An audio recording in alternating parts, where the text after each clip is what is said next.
The first anti-gravitational drone using magneto-hydrodynamic propulsion, or MHD, made its debut test flight in the desert around Edwards Air Force Base, where a number of prototypes came into being. The Belgians got a small glimpse of so-called UFOs in 1989 and 1990.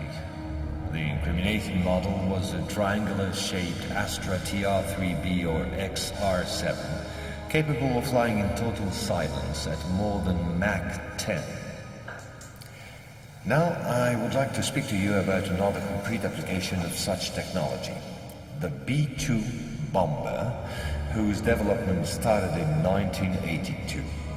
The official B-2 stealth bomber, which flew for the first time in 1989, was to serve as cover for another unconventional B-2 to be built in parallel. This top-secret model used, among other things, a plasma creation system, exploiting the airflow like an MHD generator.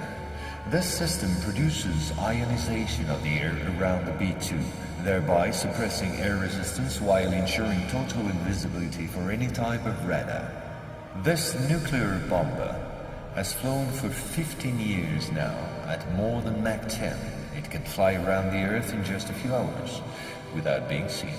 Naturally, such military research was to give rise to many commercial spin-offs. Over the last 10 years, we've seen the appearance of dozens of non-lethal armaments like E-bombs or electromagnetic bombs, as well as, of course, microwave weapons and powerful lasers.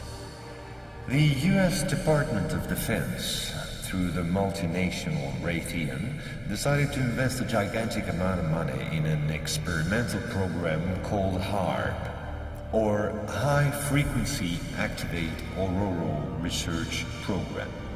And it was quite a program. Officially, the base in Alaska studies the ionosphere. In truth, the real possibilities of the installation are enormous. Climate manipulations,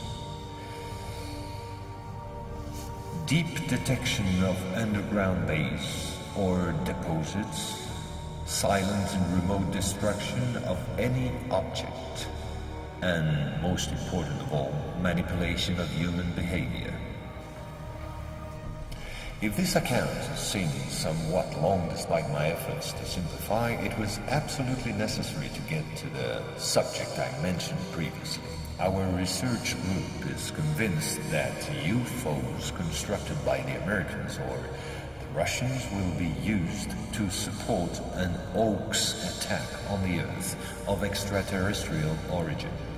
The media taking care of the rest, of course. The reason?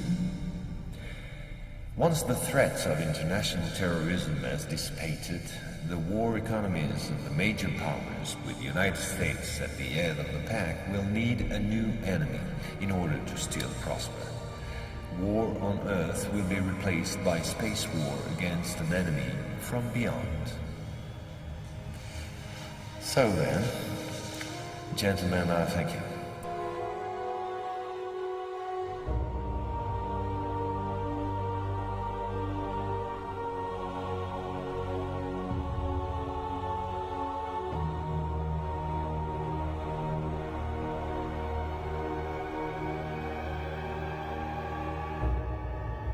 And so we can now comfortably lean back and relax, because we know what's coming ahead.